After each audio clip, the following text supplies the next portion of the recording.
दिवस हो या गणतंत्र दिवस हो, रिपब्लिक डे हो या इंडिपेंडेंस डे हो, ऐसा नहीं कि भारत की सीमाओं के अंदर मनाया जाता है। यह भारतवर्ष की सीमा के बाहर भी मनाया जाता है, जहां जहां पे हमारे भारतवासी, हमारे हिंदुस्तानी भाई बंधु वहां पे उपस्थित है। झंडा वही है।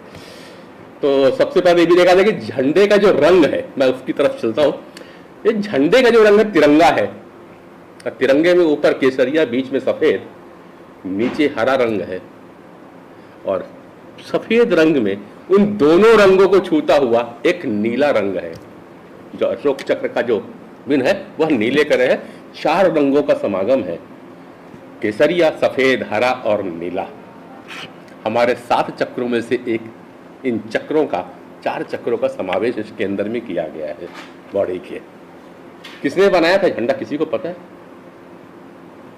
ये भी दुर्भाग्य है कि पिछले करीबन 50-60 वर्षों तक हमें यही नहीं पता था कि इस झंडे को बनाया, ये किसकी कल्पना थी। साउथ के शायद is a Telugu fellow, Pingali Venkaiah ने ये झंडा डिजाइन किया था, जिसमें बीच में चरखा हुआ करता था। 1947 में जब कांग्रेस कमेटी की देश की बैठक हुई तो बाबू राजेंद्र प्रसाद जी के निर्देश पे और सारी समिति ने निर्णय किया कि चरखा को हटा करके हम अशोक चक्र डालते हैं। मैं काफी दिनों से इस चीज को सोच रहा था कि ये तिरंगा ही क्यों है और बीच में चरखा, जो चरखा हटा के चक्र क्यों डाला गया। क्या यूं ही तो डाल दिया होगा, कुछ कॉन्सेप्ट होगा। जब डॉक्टर अनिल ने मुझे कहा कि कुछ पांडे जी अपने को अलग करना है, चर्चाएं लानी है, तो मैंने कहा चलो ठीक है, आजादी के मायने को, पॉजिटिव हेल्थ जोन का जो कॉन्सेप्ट है उसके साथ कुछ लाने की बात करी जाए, क्योंकि यहाँ पे लगातार मन की बातें हों। मैं आज बहुत ज्यादा आध्यात्मिक और मन की बातें यहाँ नहीं करूंगा। तो जब ये बातें हुई तो हमारे पास प्रश्न आने लगा, तो मैं कुछ लिखा विचारों के तौर पे। और जब मैं डॉक्टर अनिल ने मुझे कहा कि चलो अपन घूमने चलते हैं, तो कल जब हम वीआईपी रोड में बैठे हुए थे चाय के कप के साथ में, तो बातें और गुड़ता में, तो मैंने कहा डॉक्टर साहब मुझे अब झंडे के ऊपर बात आ रही, झंडा ये कल्पना कैसी हुई होगी और क्यों यही किया, हरा क्यों नहीं ऊपर किया, यह सफेद क्यों ऊपर नहीं किया, सफेद को नीचे क्यों नहीं किया।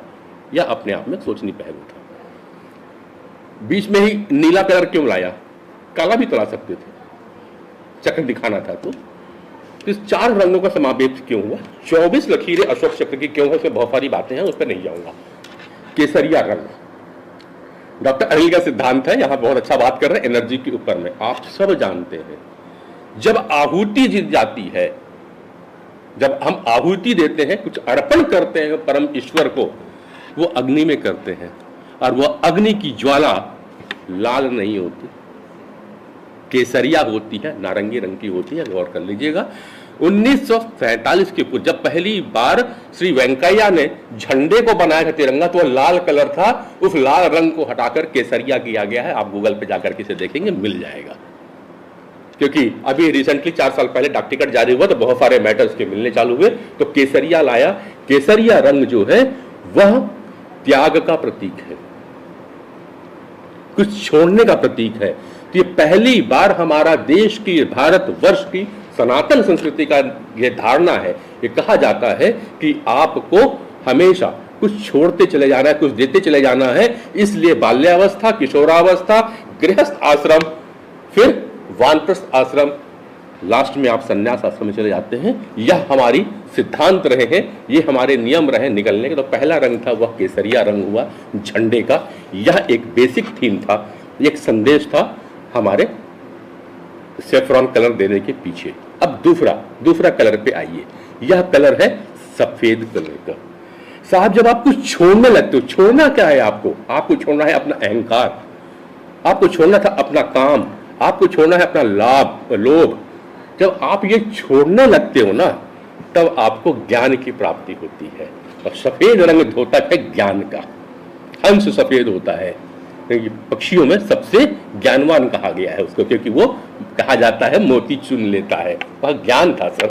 तो ज्ञान का रोचक, ज्ञान का द्योतक होता है सफेद रंग। और जब ज्ञान आता है जिसके पास में, वो शांत होता है, यानी शांति का प्रतीक है ज्ञान। जब आप त्यागी बनोगे तब आप शांत रहोगे, और शांत होगे तो ज्ञानी कहलाओगे। यह सफेद झंडे के पीछे देने का दूसरे कलर का था। आता हूं तीसरे रंग की ओर। समृद्ध भारत की कल्पना की जाती है। समृद्धि तभी होती जहां हरियाली होती है, हरा रंग है। और समृद्धि तभी होगी जब ज्ञान होगा आपके पास में। हमारा सोने की चिड़िया का भारत से चिड़िया चले जाना, यानी हमारा समृद्धि चले जाना, समृद्धि नहीं गया था, वो ज्ञान चला गया था। जिस दिन ज्ञान चला गया, हमारा देश से समृद्धि चली गई, उसलिए दिया गया हरा रंग। अब जरा सा इसको उल्टा क्रम करके देख लीजिए, सर समृद्धि से त्याग आ सकती है क्या? नहीं आएगा। अगर आपने समृद्धि पाने के बाद में त्याग करना छोड़ दिया तो समृद्धि चली जाती है। जिसके पास शांति और ज्ञान को आप नीचे ला लीजिए, तब भी समृद्धि नहीं आएगी। तो झंडे का जो कलर दिया गया भारत का, वो बहुत आध्यात्मिक के साथ, दार्शनिकता के साथ दिया गया है, जिसे हम भूल जाते हैं कि ऐसा क्यों होता है।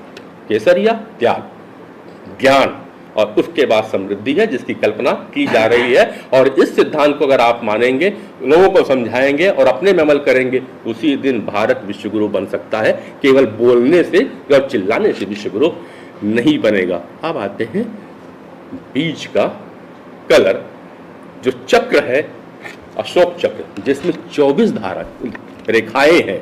वो 24 रेखाएं आपके कर्म के प्रतीक हैं, जिसमें सुख और दुख का बराबर सामंजस्य बना हुआ है। और जब सुख और दुख बराबर हो जाते हैं तो जीवन एक वृत्त के रूप में घूमता है, एक चक्र में समा जाता है, जिसकी व्याख्या करना मुश्किल होता है। और जब किसी भी चीज की व्याख्या करना मुश्किल हो जाए तो उसकी तुलना आकाश से की जाती है, और आकाश का रंग नीला होता है साहब। इसलिए इन तीनों रंगों के बीच में एक नीला रंग का समावेश किया गया है। यह है भारत का तिरंगा, जो 3 रंग के साथ में नीले रंग का चक्र लिया हुआ है। नीला ईश्वर का रूप होता है, जो हमेशा आनंद देता है, असीम आनंद, जिसकी कल्पना न की जा सके, वही रंग नीले की है। तो भारत के त्याग की, भारत की शांति की, भारत की समृद्धि की, भारत के प्यार की कल्पना नहीं की जा